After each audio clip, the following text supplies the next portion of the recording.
Welcome back to Roundtail Restoration, everybody. My name's Chris Fisher. Next to me here is my 1964 Triumph TR4. Long time ago, I cut out the driver's side floor. She needed a new one. Well, today, I finally got tacked in. So let's see how we did it. Thanks for watching.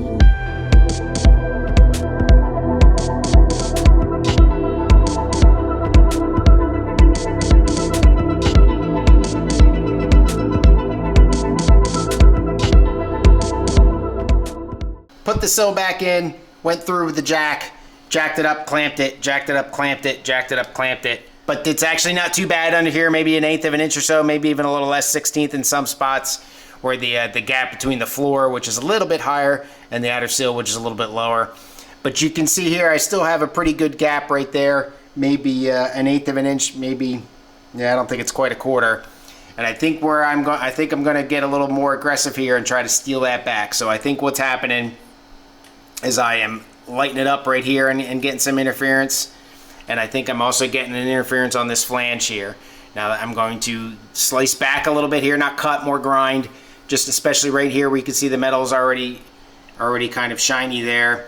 And then I think I'm just gonna take that whole flange out over there. Now there is some rot around that flange, so I'm gonna have to get in there anyway. So it might be a good idea to just go ahead and repair that and or put a new flange in either before or after the sill, we'll see.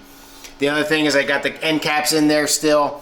So right now the spring of the sill is kind of at least controlled by the caps on the ends. And instead of doing that, I'm going to take those caps out and I'm going to modify the caps as necessary to fit to the sill and all that junction and everything, vice the other way around. So I'm going to go ahead and shave this a little bit. And like I said, take that flange out, see if I can't make the back of this sill fit a little better.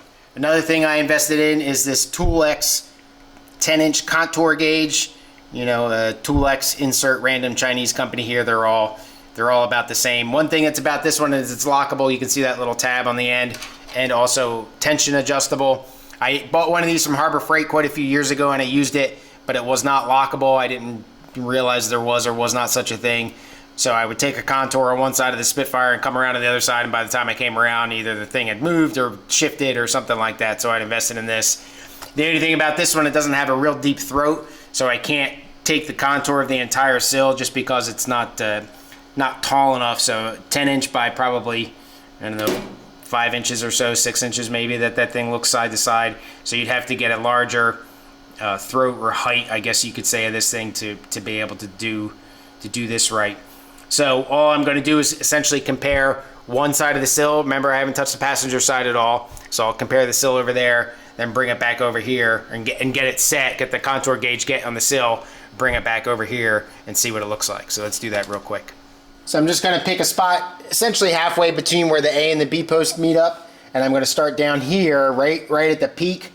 Again, because the throat's not deep enough to do all of that. And I'm not really concerned with the curvature up here because you're all pretty tight bends. Now, one thing that's immediately noticeable is this surface here is flat, like almost perfectly flat, and on the other side it's not, it's curved on the aftermarket piece. So you just go ahead, push this guy in as far as I can there, and then lock it. So now that's the contour of what that looks like. We'll take it around to the other side and see how they compare. All right, back over on the other side now. I don't know how well you can see it, but there's a good amount of space there. Not huge, not maybe not even enough to really worry about, but there is space there, which means that he can even bow a little bit more than it already is. The problem is that to bow it anymore, I'm lifting the whole car up with the jack, so that's not going to work. But I think I'm going to continue to play with it a little bit, so at least I know I'm relatively close. I'm not quite as frustrated right now as I was last time, but I do want to get the sill up a little higher. That might help me start the curve maybe, I'm not too sure. But pull the end caps out, get this shaved, get that flange off of there and play with that a little bit.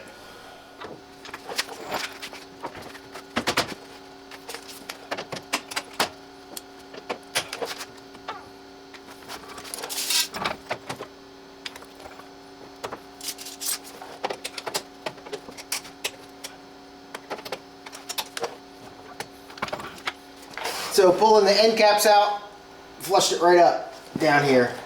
So that's about as good as probably as I can get it. Still could come up just a little bit up here, and instead of, I did shave a little bit of this off, you can see where you're seeing a little bit more metal. I could probably take a little bit off right there, but instead of cutting that flange out, I just beat it up.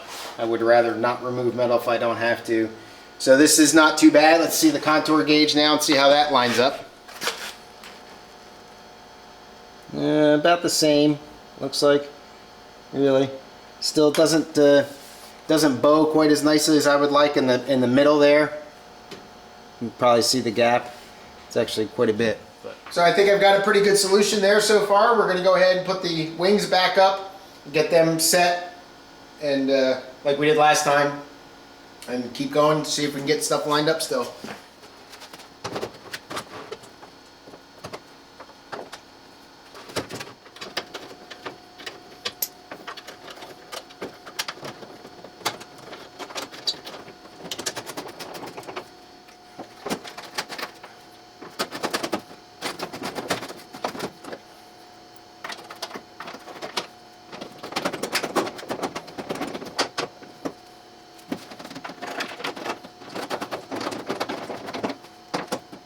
Alright, let's take a look. So I had to press down pretty good up here. The gap up here looks pretty good. Maybe a little close at the bottom, but I got a pretty good bow here. And the gap, at least the fender, really sticks out. So that's not cool. And in the back, again, the door gap here is a little wider in the back, so I could probably come, the whole door on mass can probably shift aft a little bit and get lined up a little bit, but I'm confident that I've got enough play the way it sits right now that I can make that happen. And there's some bow back here for the fender, but not huge. But again, I'm running into where the bevel of the door cuts in too far and leaves a really huge gap here, just like it was in the front. I'm not so sure, based on the fact that it's pretty flush up here, I'm not so sure that the door can tilt in a little bit. I'll show you what I think. What's going to happen is I'm going to loosen this bolt down here on the bottom of the wing, and it's going to allow the wing to relax a little bit, and you're going to see probably that gap go away. Let's see what happens.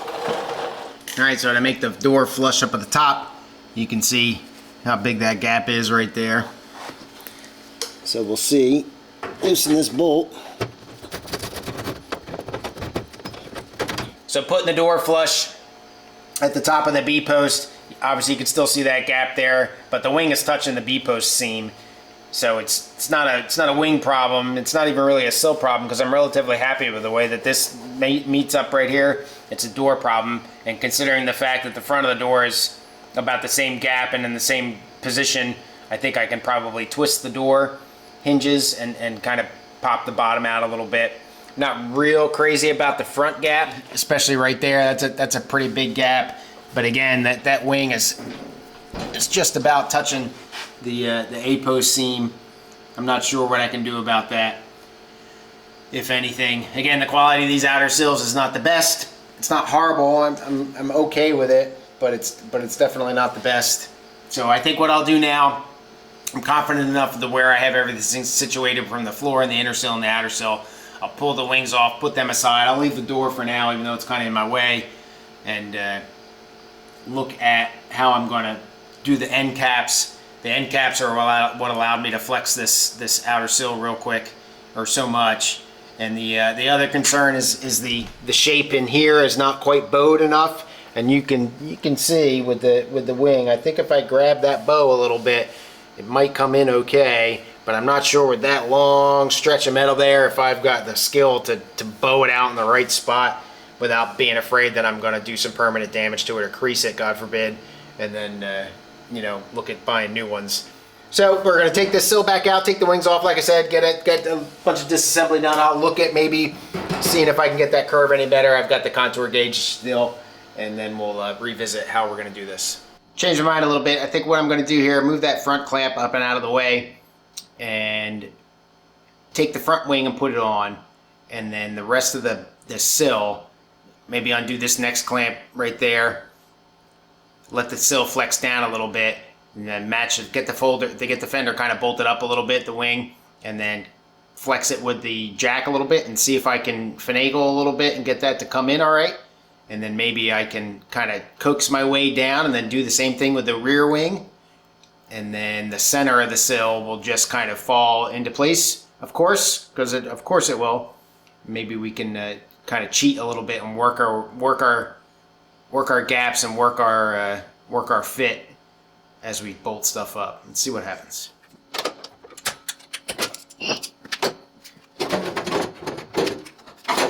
Well, that's a lot of stuff back here. So this gap is almost, that ridge there is almost completely gone. This fits pretty nice and flush here, just as the wing sits. And it's not sitting up. No, it's sitting up okay. All right, so I'm gonna get the jack over here. See if I can just catch this corner a little bit. See what happens. Look at our contour here. Contour looks good on the wing everywhere. Yeah, it looks real good all the way down. So that's, I don't want to put too much more flex into that. And all I'm trying to do here is just minimize the distance gap between the floor and the sill so that when I weld it, it actually welds up okay. Or I should say, when I weld it, I've actually got something to weld to. Alright, so I like that. Definitely start to lose it up there, but it's not, I can grab the floor. So that's okay. Alright, so now we're going to do the same thing but in the back. See how that one goes. So that's in there, but not tight. And I think you can see that difference in the gap there. So we're going to pop this guy off. I don't really have a good contour for this one, but it should be the same. The contour on this guy is actually not too bad. Alright, but anyway, we'll pop this guy off. Alright, so that relieved that quite a bit. Allowed that to come out. And we'll go ahead and tighten her up. Alright, that's tight all the way. Still a pretty sizable gap there though. Alright, well, that's not horrible. Better than it was a couple minutes ago. Especially on the front. Not quite as good on the back. But there's no way that wing's going in anymore because like I said, it's right up against the B-post right here, that B-post seam. So there's no, that wing's not going anywhere. And I can always probably adjust that guy enough to weld to there. Obviously got the wing here. So if you look, the gap, real big in between there, right? All right in there. Even worse. But when you get up towards the front, if I can get this on camera, it's not bad at all. No, that's not on camera at all. Anyway, trust me when I say as you get towards the ends, the curvature gets better. So the trick is going to be to try to flex it in the middle, bend it around something that'll allow me to control the curvature, and see if I can't make this work. I have no idea what I'm doing, but what I want to do is bend this and create a larger curve right about in here. And this is all ripply and everything. I can really feel dings and stuff in here. It's only PVC, unfortunately. I don't have any steel. And I'm just going to use my hands. I don't know if this is going to work. But it's not springing, so I'm hoping that if I can just cheat a little bit to give it a desire to go a more curved in the center.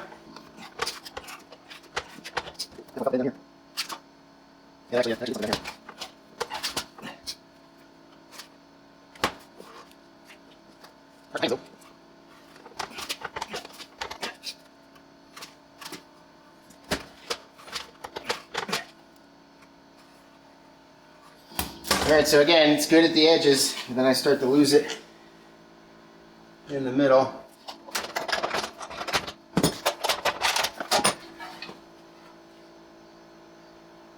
Or not. It's ugly. Alright, we'll take it over to the car, see what happens. Definitely a huge difference down here. I could weld that now, whereas before I couldn't. It's still not flush by any means, but it definitely is better. So So yeah, so that's definitely better doing it that way. It's a little it's a little wavy now. Definitely a whole bunch of valleys, and that's going to take a skim coat. There's no way I'm going to be able to get that off with hammer and dolly work. But anyway, so that's that worked to a point. So there it is. So I'm not really sure where I left off. There might be an editing break here, inconsistency, but it's been a long time, probably 2, 3, maybe even 4 weeks since I played with the floor at all. The parts did arrive, the new parts, and unfortunately the lower B-post areas just weren't what I was looking for and didn't really help me any more than what I've already looking at. So that actually, unfortunately, is going to get scrapped. I've got a lot of problem with the B-post down here, just with stuff falling apart and little flakes and everything like that. So what I've decided to do is essentially just start cutting some stuff that's in my way and kind of cross my fingers and hope when I come back around and the floor, or excuse me, the body's off the chassis and all that kind of stuff, that I can come back to it and do it upright. But I think my placement is almost there. I'm going to, it's very difficult to get the floor in and out now with the supports that go here. As a matter of fact, I actually broke one of the welds in here I've got to fix. But now I putting the floor in a kind of in a different way. Hopefully it'll make it a little bit easier. But I'm going to go ahead, cut around in here like I had mentioned, get some of that scrap out of there just to give me a little bit more relief in here, and then go ahead, get the floor back in and see if I can't get this thing, do a final lineup on this thing and finally start tacking this thing in. So you can see here I've got the floor coming in kind of from the bottom side. I trimmed up the B-post a little bit, try to give me a little bit relief back there. Not too much. I wasn't quite as aggressive as I thought I might have been. I've also replaced, or excuse me, re-welded that bracket on the part of the floor where I showed you where it broke. The problem is going to be getting in this way. This piece up here in the front where this that corner, all that kind of stuff in there is a real bear to get in and out. There's a little tab in there. It's just all, I don't know, I destroyed that piece up there enough probably. But I'll struggle here to get this thing in. This might be a better way. Who knows? It might not be. We'll see what happens.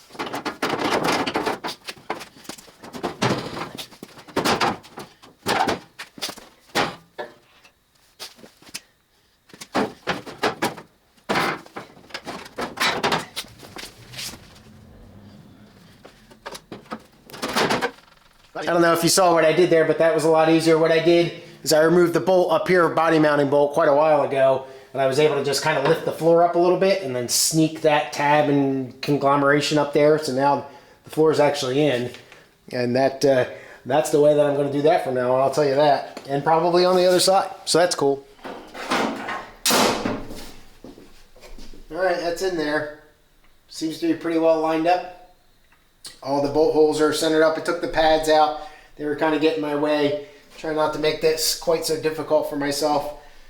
Obviously the B-post kind of helped a little bit. I'd like to see if I can get the inner sill in by itself right now with the floor already in there. I'm not so sure that I can do that. If I can do that, then I can get the floor welded in as it sits right now, and then kind of put the inner sill in, weld that in, if that ends up being a good idea. Anyway, we'll go ahead now and see if I can get this this inner sill in.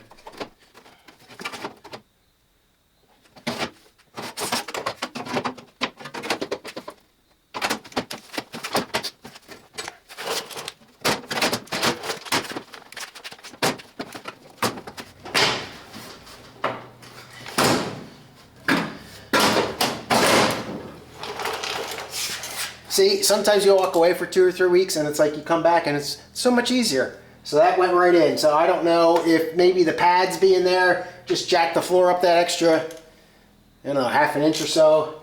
That just didn't allow me to get this inner sill in very easily, but that thing just went in with no problems at all. I think I'm at about a 90% solution there. So what I'm going to do now is I'm going to get under the car. I've got screw holes kind of already drilled. I think I'll go ahead and try to get this kind of in there a little bit, the floor, and my holes are still lined up.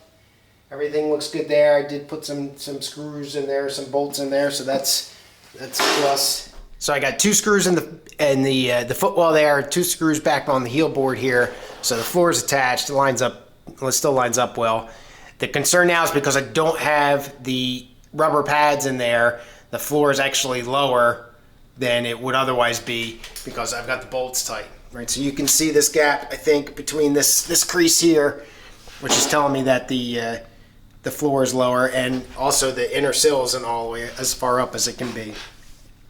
So that'll be a concern for when I get to the point where I'm ready to weld, that I don't weld the floor in this place or the sill in this place with it obviously too low. Now you can see the big, all that black metal, that should be up and flush with the bottom of that line there for the bead post area there. So not too concerned that I'm going to blow it and mess it up, but you can also see here the floor hangs down kind of behind this patch piece, so that needs to come up, which is not able to do right now because I've got it tight. So I don't know, I'm half tempted to just go ahead and tack it in, though I guess with the sheet metal screws, I mean, it's not really any of that different. So I'm going to go ahead and try to get that the A post is, or the inner sill, excuse me, is not connected. So I'm going to try to get the inner sill fit in the right spot and use some sheet metal screws for that. And then look at doing the floor, kind of jacking the floor up a little bit, and then bringing in the outer sill. And hell, I might as well go ahead and do the fenders and the whole thing again, just to kind of make extra special sure. Now when everything's screwed in, I can go back and go for it. Well, for what seems about the 438th time, I've got the fenders back on and the door, and it actually fits pretty well. So I don't think I need to move the floor anymore. I'm not real happy with the door fitment down here. You probably can't really see it, but if I bring it flush up here, it snakes in quite a bit down here. If I bring it flush up here, obviously it's going to come up here. I think that's a rotational thing. I'm sure I can fix that with the hinges. It's not something that I think is door related, or excuse me, floor related or sill related or anything like that. But I'm happy with the gaps down here. I'm happy with the curves. Putting that the sill and the pipe and everything seems to have helped. Stuff's bolted in the bottom where they attached up into the outer sill, and the holes lined right up. I didn't have to jiggle anything really. I just put the screw in there and it tightened right down. So I'm happy with where it is. So the floor's in there. It's tacked in with sheet metal screws. I'm going to go back now, and holy cow, I think I'm going to weld. I want to do one last check to make sure that there's not, because of the sandwiching that's going to happen between all the body panels, I want to make sure that I'm not going to mess myself up and not pre-punch holes for the plug welds or anything like that. There is some concern I have for the end caps. Just the ones that I have just don't fit very well. So I don't think I'm going to worry about that now. And just that'll future me that when I get the body off, and I'll take care of the end caps at that point. I don't think that's enough to really stress about, but they don't fit. Anyway, so we're going to go ahead, take everything back off, I think. Maybe I'll just weld it like this. What the heck? Looks nice. Final adjustments are set. I've got the drawer or the floor bolted down. One there, up there, these two on the outside. I have a spacer in that one because that's what goes there, but the two on the outside for the 4 bolt holes, I don't have anything in there, so the floor is a little bit lower than it would be otherwise. But it lines up pretty well. I'm going to go ahead and tack a couple spots in the back, a couple spots in the front, and then the sill is still, not great, but it's good enough. So I'm not worried about where I am with the floor now. I double checked all my spots, and I've got spot weld holes where I need them, and really no more worries there. At least not that I can't overcome when I get the body off and have a little bit more accessibility and all that kind of stuff. So we're going to go ahead, see if I can get under the car here and film it at all. I'm not too sure how easy that's going to be. Welding upside down. Yay! All right, well, I know you can't see this real well, but if you look right about there, you can see the a grippy pinch clamp, vice grip, whatever those things are called. So that's the back of the floor. That's what I'm welding for first. So we'll go ahead and tack that in, and then as I make my way out, like I had mentioned, because I don't have any spacers in between the outer attachment points, the floor is lower than it should be. So when I go to weld that, I got to loosen those bolts up and bring the floor up, for lack of a better way to put it, so that it welds at the proper height. Otherwise my sill is going to get all messed up. But it's pretty obvious that that's what's going on, so that's not too hard to see. So we'll go ahead and get these welded in. I'll move around to the front, get the front welded in, and then we'll see what happens. And also, just for clarity, I've also cleaned all the paint, both in the spot weld holes themselves, where I painted white epoxy primer forever ago, and the paint, the black paint of the floor itself. You just want to get that stuff out of there so that you get a nice clean weld, or as clean as you can. We got the heat turned up a little bit on the welder. We'll see.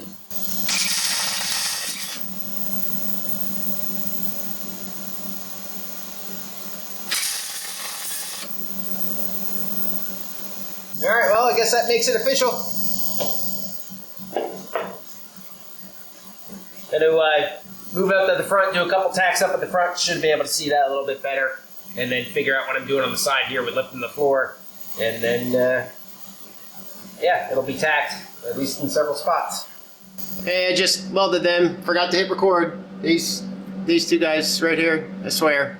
All right, in the rear wheel arch now, this is where I had to loosen up the floor so that I could bring it up a little bit. So I'm just gonna tack one guy there and try to get in here after I weld that. Tack that guy in there. Sorry if I'm blocking you, but it's kind of awkward.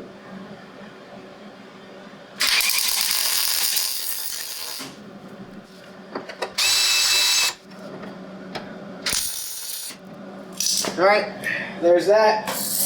I think that's pretty good for it being in. I'm not going to go into the sill or anything.